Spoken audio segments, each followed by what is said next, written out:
Cuando ya por el uso, cuando pensamos en avivamiento, pensamos en esto, en fuego, ¿cierto?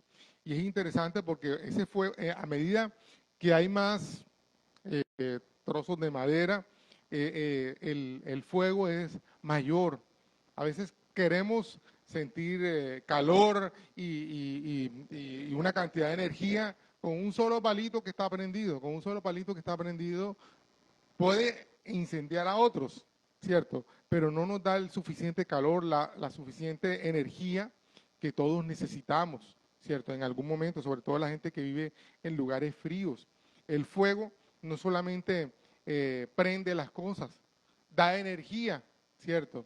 Sino que también aleja las alimañas, ¿cierto? Aleja las fieras y todo este poco de animales que nos pueden hacer daño. O sea que el fuego, las fogatas esas, se han utilizado tradicionalmente no solamente para mantenernos calientes, para que no nos resfriemos o quedemos congelados, sino también para alejar todo aquello que quiere venir a robarnos o hacernos daño de manera personal. Ahora, me gusta también la imagen esa que está arriba, porque también nos habla de conexión, de conectarnos unos a otros para transmitir la energía, para transmitir todo aquello que nos anima y que nos contagia de cosas positivas para seguir adelante. Hoy quiero hablarles también de avivamiento personal. Hubo una parte donde Esaú habló sobre eso. Me gusta también ese estilo porque, usted sabe, yo soy de utilizar pocos versículos o de apoyo y de ahí yo desarrollo todo, pero qué chévere cuando vemos a alguien que también desarrolla un mensaje a través de toda la Biblia, porque eso nos dice y nos muestra que el mensaje de Dios es en toda la palabra, ¿cierto? El mismo mensaje en el Antiguo Testamento también se conecta con el Nuevo Testamento. Qué bueno encontrar dentro de nuestra iglesia hermanos también que pueden hacer, revelarnos y mostrarnos cómo el mensaje de Dios está en toda la palabra, que no podemos desechar una parte, sino tomarla toda. Hoy quiero tomar como fundamento para el mensaje una porción que está en la segunda carta de Pablo a Timoteo, en el capítulo 1.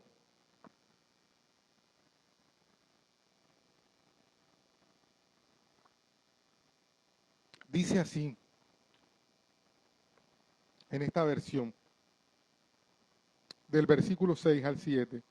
Por lo cual te aconsejo que avives el fuego del don de Dios que está en ti, por la imposición de las manos. Porque no nos ha dado Dios espíritu de cobardía, sino de poder, amor y de dominio propio. Esta declaración, usted sabe, la está haciendo Pablo a Timoteo, uno de sus discípulos. Es interesante porque Pablo le hace esta afirmación o esta declaración o le manda estas líneas mientras él estaba preso. Usted sabe, según la historia bíblica, se cree que Pablo estuvo preso 2 veces. La primera, pues lógicamente lo liberaron, le dieron sus paleras, lo torturaron, todo este poco de cosas y fue un momento difícil para él, pero más sin embargo lo liberaron. Pero a él, por causa de la persecución de Nerón y una cantidad de cosas que se estaban dando, lo volvieron a capturar. Y en esa segunda captura se cree que Pablo escribió esta carta, la de Timoteo, por el tiempo y también por cosas que están ahí escritas, que se dicen toda la carta. Se entiende que fue el último periodo. Ya Pablo sabía que de esa no se salvaba, que lo iban a condenar, que lo iban a matar. Y bueno, usted sabe cómo lo mataron a él, también crucificado, de manera diferente, pero también crucificado. Interesante también porque estamos hablando de la iglesia del primer siglo, o lo que se llama la iglesia primitiva. Es donde el marco histórico en el cual Pablo escribe esta carta. Y es interesante, amados, por varias razones. Razón número 1, porque tal vez usted no se da cuenta y no percibe o de pronto no ha tomado que en medio de una situación difícil, Pablo nos muestra lo prioritario que es cuidar a otros y también cuidar la obra del Señor.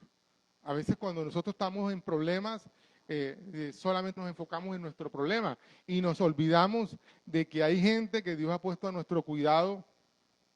O sea, y no estoy hablando solamente de los pastores, de usted también. Usted seguro hay alguien que está cuidando, hay alguien que depende espiritualmente de usted, sea en palabra, sea en ánimo o en oración. Hay alguien que necesita las oraciones suyas para que pueda continuar. Entonces, Pablo, a pesar de todas estas cosas, Pablo está pendiente de la vida de Timoteo. Y otra cosa también es que cada líder tiene unas necesidades diferentes. Cada iglesia tiene unas necesidades diferentes. Y por eso esta que es una carta personal, Pablo escribe una carta dirigida, o sea, no es como la que utilizamos el domingo pasado, que era una carta general. Esta carta fue escrita específicamente a Timoteo.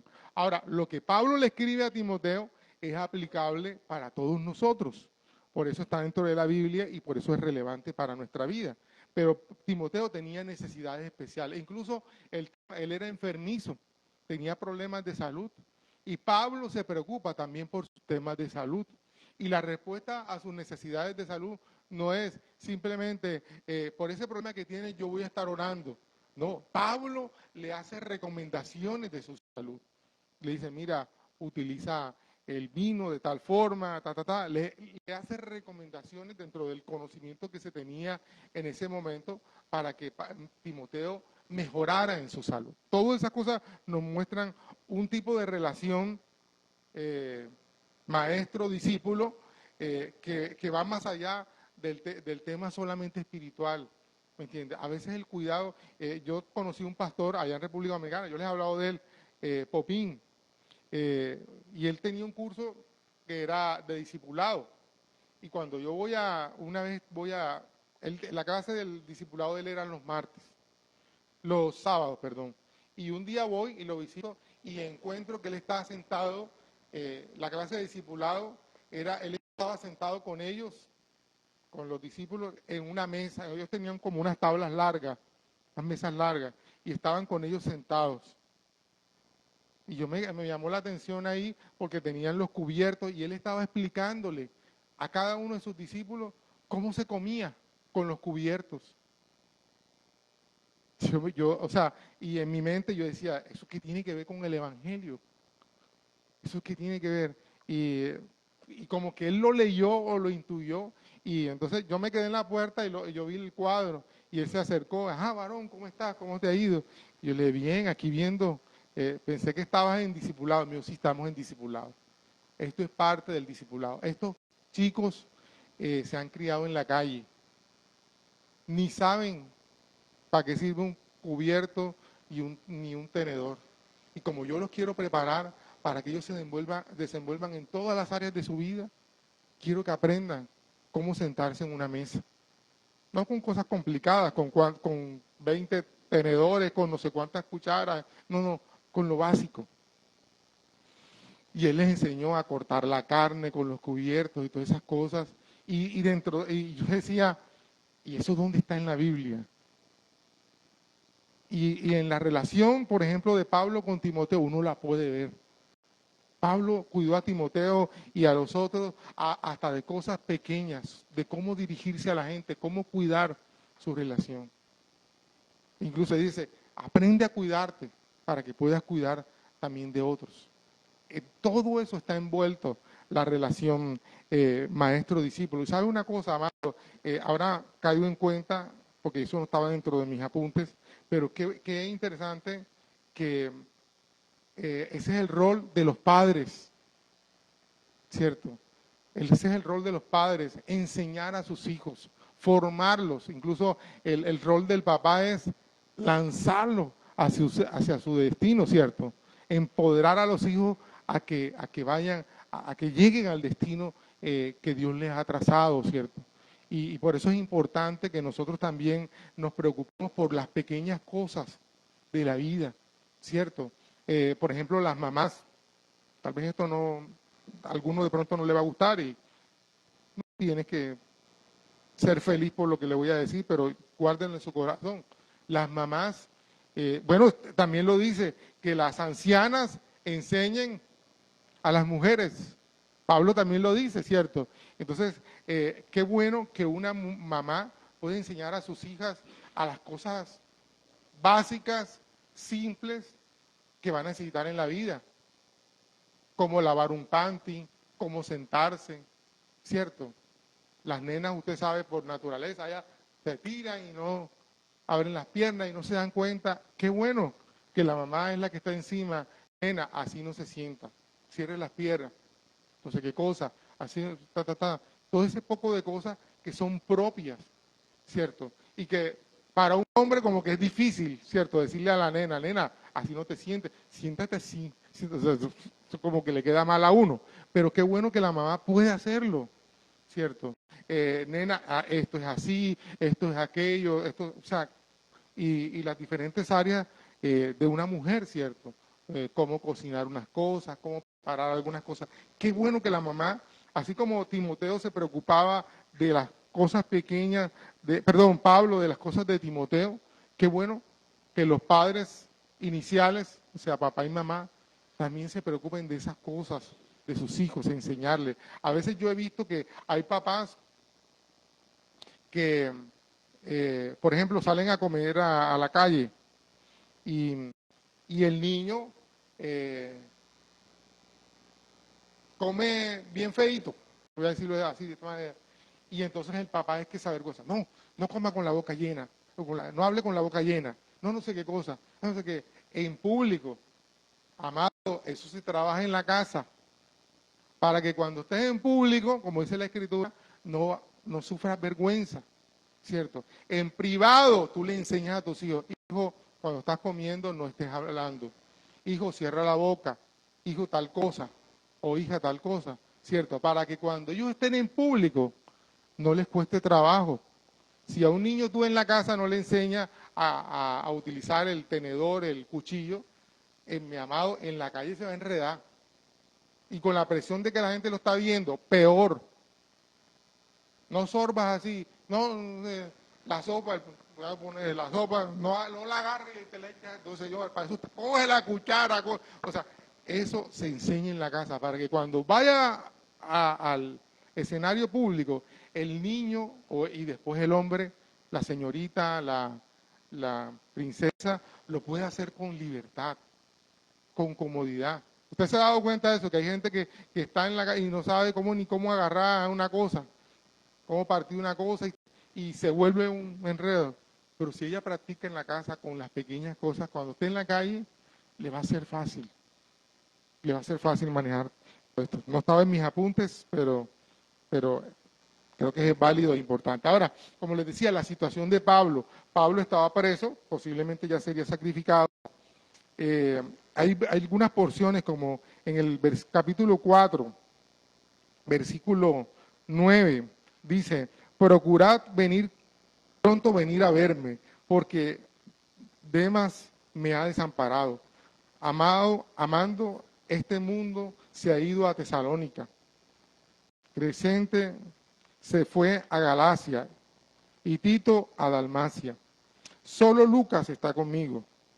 Toma a Marcos y tráele conmigo, porque me es útil para el ministerio. En el versículo 14 dice, guárdate tú también de él. Pues, bueno, 14, Alejandro el calderero me ha causado muchos males. El Señor le pague conforme a sus hechos. Guárdate tú también de él, pues en gran manera se ha opuesto a nuestras palabras. En mi primera defensa, ninguno estuvo a mi lado, sino que todos me desampararon. No les sea tomado en cuenta. Entonces Pablo, imagínate, ahí no estábamos hablando de un Pablo inmaduro, ya en la última etapa de su ministerio, un hombre maduro y todas esas cosas, siente la soledad, ¿cierto? Siente como mucha gente que estuvo con él, por la cual él se sacrificó y todas estas cosas, lo dejaron solo. Entonces, vuelvo y digo, mira todo el escenario, un hombre que ya lo van a matar, un hombre que lo han abandonado, que lo han traicionado, pero aún así está pendiente de la situación espiritual y emocional de su discípulo Timoteo. ¿Cierto? Nos deja un estándar alto, porque apenas nosotros tenemos problemas, nos olvidamos de todo el mundo, ¿cierto? No, tengo un problema y yo, hermano, ¿y tú por qué? No, yo tengo un problema, yo ahora no quiero saber ni de iglesia, yo no quiero saber de nada. Amado, está bien, pero mira el testimonio de este hombre de Dios, Pablo. En medio de todo, en peligro su vida, una situación de abandono, viviendo también un momento crítico en la iglesia, porque a veces tú puedes estar pasando algo, pero tú ves en lo que tú has identificado y está creciendo y todas esas cosas, y tú dices, de solo pensar en ustedes yo me siento animado. No estaba pasando eso con Pablo. Pero más aún así, Pablo ni se desenfocaba del Señor, ni se olvidaba de su pasión por estar cuidando a otros. También en medio de todas estas cosas, en la cárcel, él no estaba diciendo, y a mí quién me mandó a meterme en esto del evangelio, mira dónde me tiene, aquí estoy preso, encadenado, mira dónde me tiene, está predicando de Jesús. No, al contrario, en la prisión y en la situación difícil en la que se encontraba, sus ojos seguían puestos en Jesús. Seguían puestos en Jesús. Como decía también el domingos atrás, los grandes avivamientos han ocurrido en medio de la persecución, en medio de situaciones difíciles. Si estás pasando un momento difícil, si estás pasando por un momento crítico, quiero decirte, es el mejor momento para que tu relación con el Señor florezca, para que tenga una nueva dimensión, no al contrario, porque fíjate, yo recordaba la parábola del sembrador, ¿te acuerdas? Hay una semilla que cayó en medio de los pedregales, creció, pero como no tenía fundamento, se secó. Hubo una que comenzó a crecer, pero la cizaña y las espinas, o sea, todos los afanes de la vida terminaron ahogándola. ¿Me entiendes? Y a veces nosotros somos así, estamos creciendo y las pastores que usted no sabe por lo que estoy pasando, usted no sabe esto, y todo eso ahoga nuestra vida y no nos deja dar fruto. Acuérdate, un año de expansión y de fructificación. ¿Por qué no estoy fructificando? Tal vez porque las situaciones de la vida están impidiendo, me están ahogando. Eso es en la parábola del sembrador. Pero mira acá un hombre que a pesar de las dificultades está dando fruto y cuidando la fructificación. Ahora, Pablo le dice a Timoteo, aviva, pero fíjate que dice, en esta versión dice, por lo cual te aconsejo que avives el fuego. ¿Por qué le dice Pablo esto a Timoteo? Porque el que tenía que avivarse era él. A veces nosotros estamos esperando que fulano venga a avivarme, que fulano venga a traerme. Ay, ¿por qué está en esa condición? Es que la hermana María no ha venido a orar por mí. Es que la hermana María ya no me saluda. Es que la hermana María, ¿me entiende? Estamos esperando que otra persona haga algo por nosotros. Pero resulta que Pablo, un hombre maduro, le dice a otro hijo también maduro, le dice, aviva el don. Te aconsejo, aviva el don. O sea, a Timoteo era el que le tocaba avivarse, poner de su parte, salir de ese momento de resequedad o de esa situación. Intuimos por lo que estaba diciéndole que tal vez Timoteo se había apagado. Más adelante voy a hacer un comentario sobre eso. Por todos los problemas en el ministerio que estaba viviendo, tal vez Timoteo se había apagado o había menguado. Amados, todos, por muy grande que sea el ministerio, todos tenemos dificultades. Dificultades. Estaba hablando con alguien hace como un mes, una persona que yo respeto mucho, y estábamos hablando sobre el tema de los hijos. Me preguntó por Mateo y por Juan, y bueno, estábamos hablando y me abrió su corazón. Mira lo que estoy pasando yo con mi hijo. Yo dije, Dios mío, qué lucha, qué prueba tan grande. Y usted lo ve, una iglesia grande, tiene iglesia en varios lugares, floreciendo y todas esas cosas, y con un tremendo problema con uno de sus hijos. O sea, el hecho de que usted vea a alguien en el servicio no quiere decir que es perfecto, que tiene todas las cosas bien. Es alguien que sabe que tiene un desafío, que tiene un propósito, pero no deja de tener problemas. ¿Me entiende? Y Timoteo también los tenía. Usted ve la carta, las cartas de Timoteo, Pablo le dice también, huye de las pasiones juveniles. Él tenía presiones también juveniles con el tema, se cree que eran presiones sexuales. O sea, él era un joven y le atraían las chicas y todas estas cosas y tenía sus presiones ahí. El hecho de que sea un hombre de Dios no quiere decir que tenga eso. Y también le dice que no deje que la gente lo menosprecie. También la gente lo veía tan joven, este pelado que me va a enseñar a mí nada, este pelado ahora y que no sé qué cosa. Sino al contrario, que fue testimonio de fe, de conducta. ¿Me entiendes? Pablo le anima a Timoteo porque Timoteo vivió y vivía momentos críticos en el ministerio. El gran Timoteo. Ahora, Pablo también se lo dice porque él no podía ir a donde estaba Timoteo. ¿Por qué? Porque estaba preso. Entonces, ¿qué le dice? Mira, yo no puedo ir allá. Tú aviva, aviva el don, aviva tu vida que Dios te dio a través de la imposición de manos, etcétera, etcétera.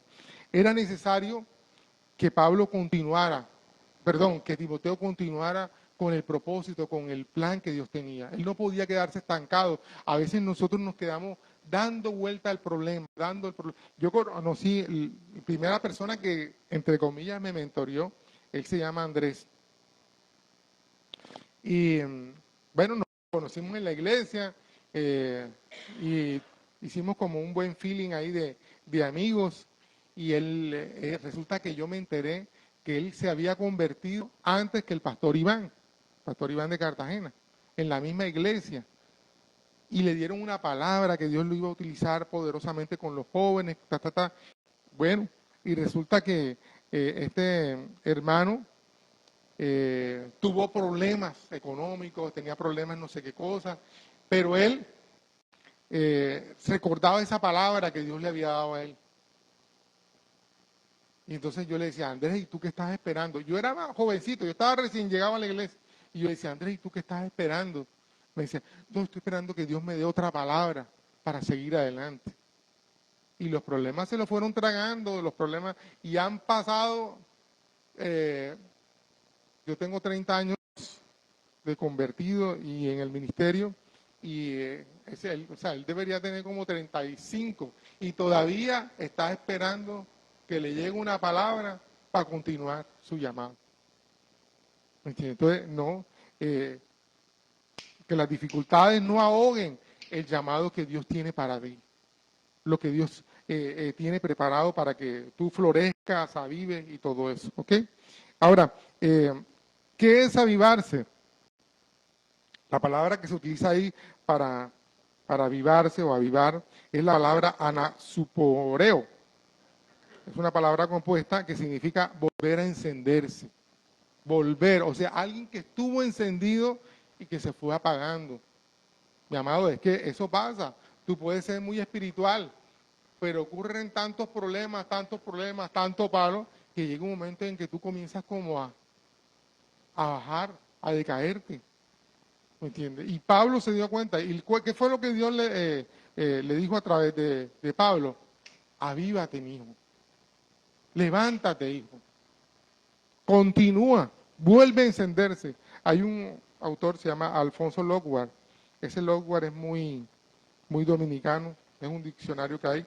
Y respecto a esta palabra dice, quiere decir hacer algo, animarlo, para que caliente o brille más. O sea, esta nueva etapa de la vida de Timoteo debía ser más brillante, más especial que todo lo que había sucedido antes.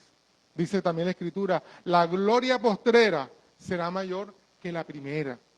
De lo que tú has vivido hasta hoy, Dios tiene algo todavía más especial, más sobrenatural, más brillante. Dios tiene preparado para ti, para que tú andes en eso. Pero es necesario que tú entiendas que tú tienes que avivar ese don o ese llamado que Dios ha hecho para ti. Ahora, esa palabra también es cuidar y alimentarse con pasión. Si usted ve, bueno, vamos a ver varias cositas también, porque el avivamiento, cuando una persona está avivada, cuando una persona está en eso que Pablo describe ahí, hay varias características. Esaú hablaba mucho del arrepentimiento, de la convicción de pecado. Una iglesia y una persona cuando está en avivamiento, viene la convicción de pecado rápidamente, fácilmente. ¿Me entiendes? Que hemos confundido, desafortunadamente, el tema del avivamiento con algo emocional. O sea, una iglesia está avivada porque todos están sintiendo, porque todos brincan, porque todos se mueven. No. Una iglesia está en avivamiento porque hay un verdadero arrepentimiento. Un arrepentimiento genuino, verdadero. Hay un hombre, entre muchos avivamientos de la historia, este hombre, Dios lo usaba mucho, o lo usó mucho, y dicen que, eso fue en Inglaterra, él andaba en tren, y dicen que a veces la presencia de Dios estaba tan en él, que él llegaba a los pueblos, iba en tren, y el tren hacía una estación, y en ese pueblo comenzaba la gente a llorar, a llorar. ¿Y cuál era el efecto de ese avivamiento, de ese encuentro con el Espíritu Santo? La gente se tiraba en las calles a llorar y a pedir perdón a Dios. Cuando ese hombre predicaba, no era la sabiduría, porque a veces nosotros creemos que todo está detrás de saber mucho. No tienes que saber mucho para que Dios te use.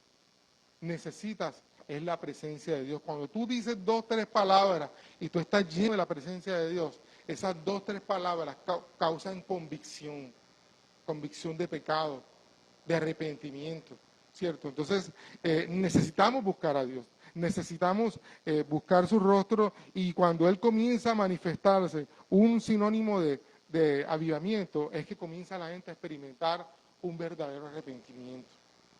Otra cosa es que la gente comience a experimentar de nuevo para compartir su fe. Hay gente que tú necesitas estar empujándola. Oye, pero predica. Oye, pero compártela a la gente. Pero cuando tú estás avivado, nadie te tiene que decir nada. Eso sale de tu corazón.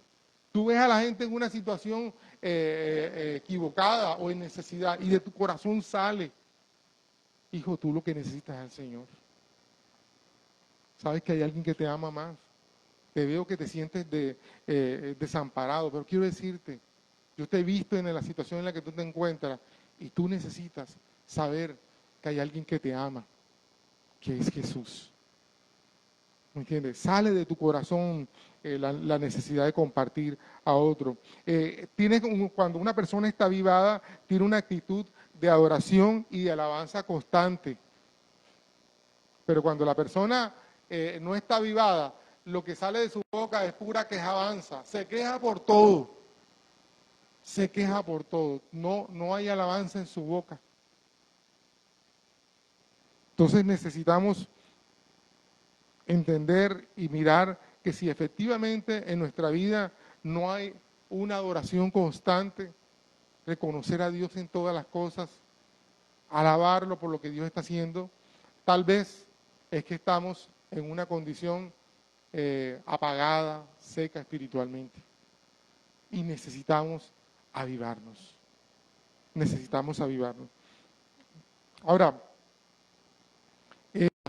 quiero leer primera Tesalonicenses. Pablo le dice esto a los tesalonicenses, capítulo 5.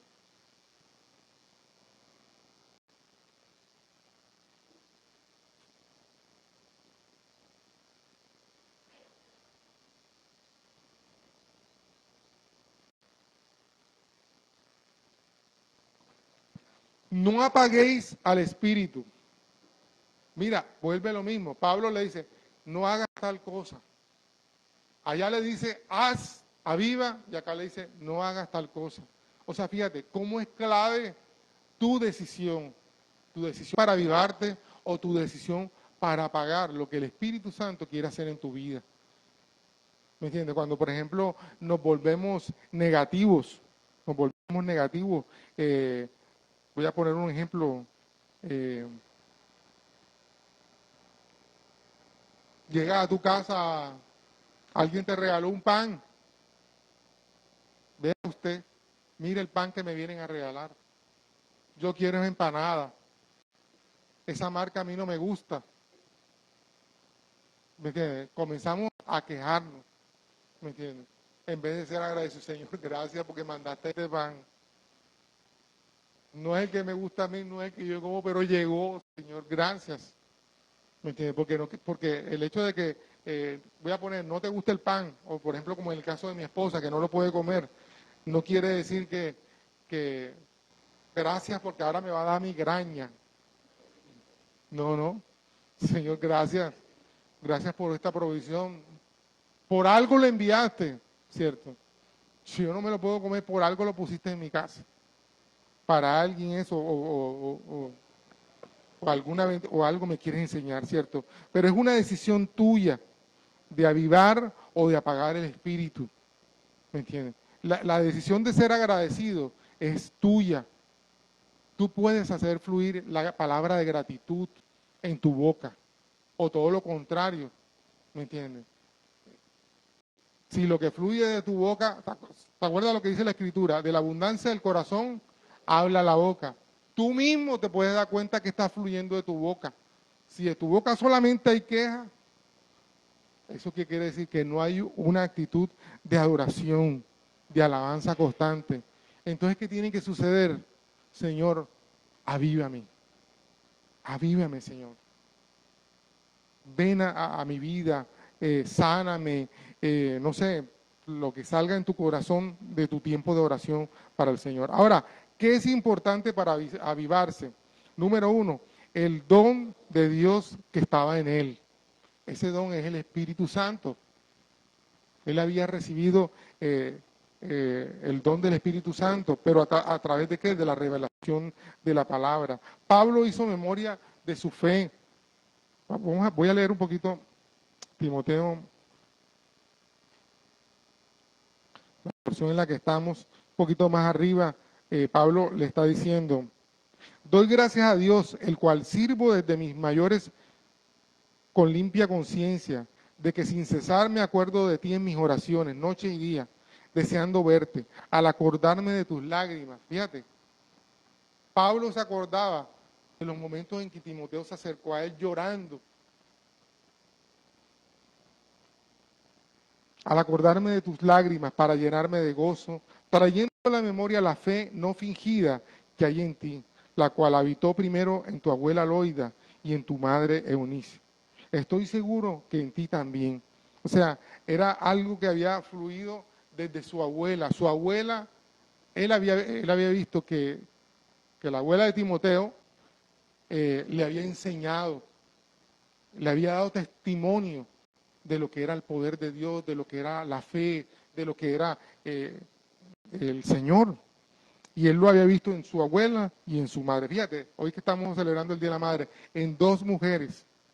Debía ser ¿en quién? En el papá. ¿Dónde está el papá de Timoteo? El papá de Timoteo se cree que era un griego, que de pronto el converso era. Pero este gran hombre, Timoteo, fue levantado por el testimonio de dos mujeres, su abuela y su mamá.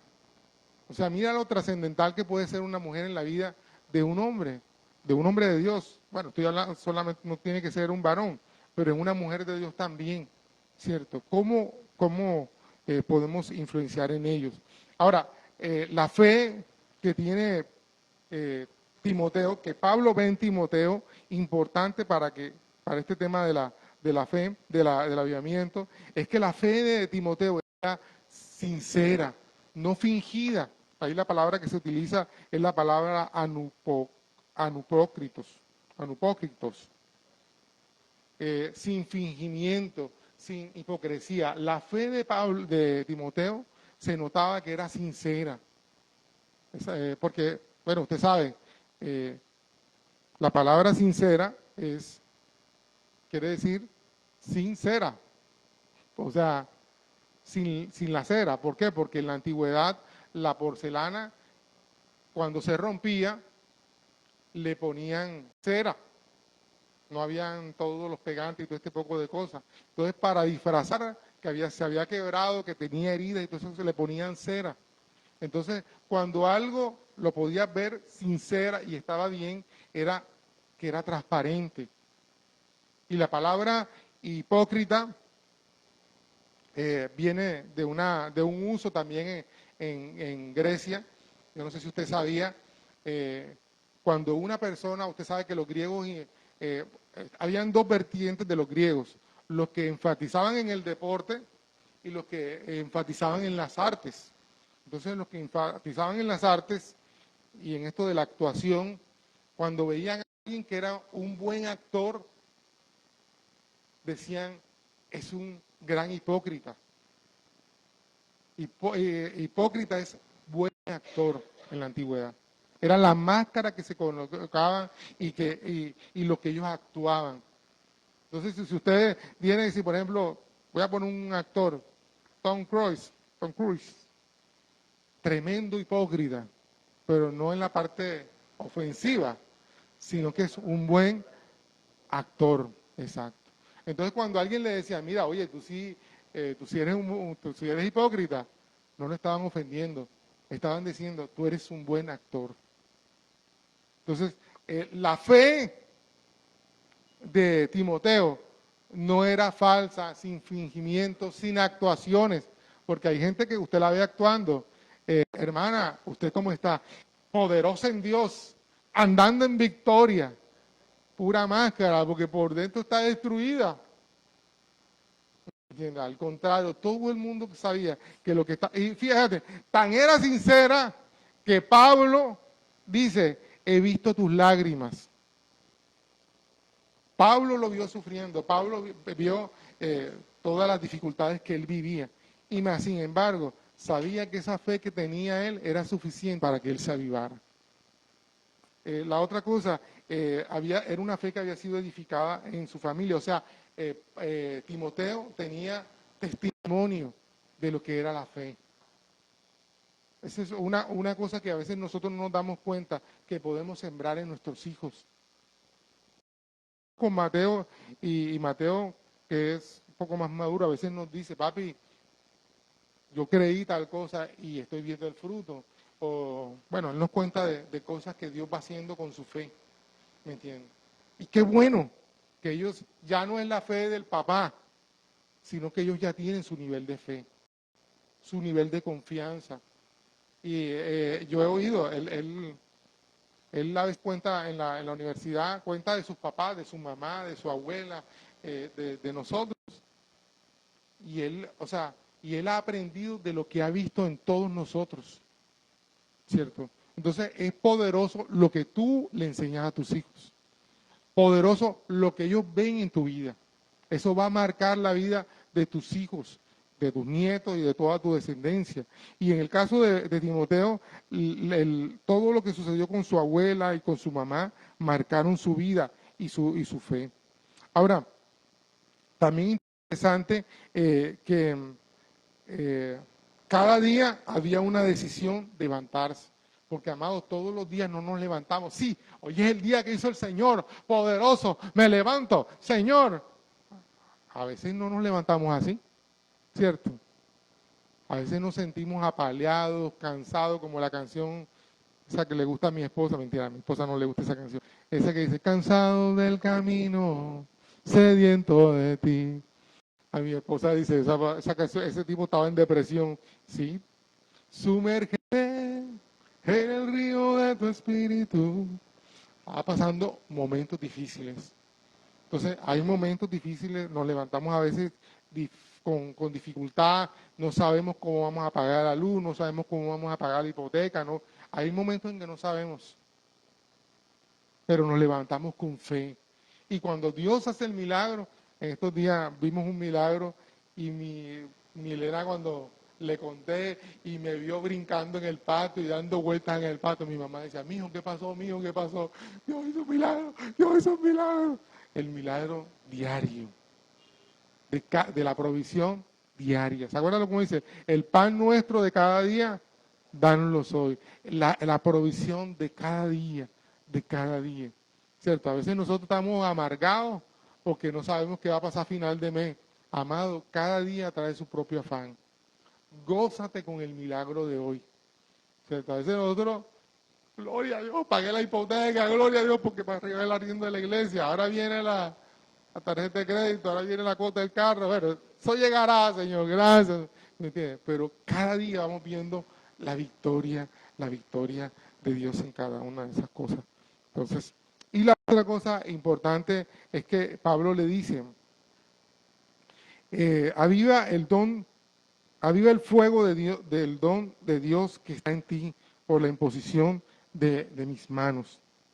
O sea, Pablo había impuesto sus manos sobre Timoteo y le había hablado sobre el don que tenía.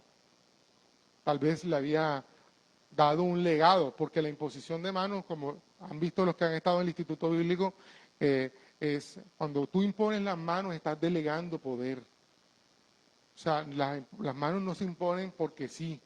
En el mundo cristiano, desafortunadamente hay mucho desorden y todo el mundo quiere estar imponiendo manos. Eso es algo de mucho cuidado, porque cuando tú estás imponiendo las manos, estás imponiendo poder, estás delegando autoridad muchas veces. Entonces Pablo hizo eso con un hijo suyo, le delegó, impartió sobre él cosas y eso a veces nos sirve para seguir animándonos a continuar el legado. Ayer estaba con una persona que cumplía años y él está haciendo un trabajo, o va a comenzar a hacer un trabajo fuerte allá en Mangue, y él me decía, Pacho, yo acepté esto en memoria de lo que mi papá hizo. Yo quiero que comenzó a hablarme de los problemas que tiene en eso que él va a asumir. Pero yo lo único que estoy pensando es que, porque el papá ya tiene Alzheimer, el papá ni se va a dar cuenta de lo que él va a hacer. Pero eso está en su corazón, lo voy a hacer por la memoria de mi papá, lo voy a hacer porque yo vi a mi papá cómo se levantó para que esto saliera adelante, para no sé qué cosa, entonces fíjate, la autoridad que él recibió de su papá, ahora la está recibiendo el sueño de su papá para sacarlo adelante. Yo decía a mi hermano, Dios está contigo, echa para adelante, que seguro vas a ver buen fruto. Entonces, ¿qué te han delegado? ¿Cuál es la herencia que tú has recibido espiritualmente? A veces familiarmente. ¿Cuál es el legado que le has dejado a tus hijos?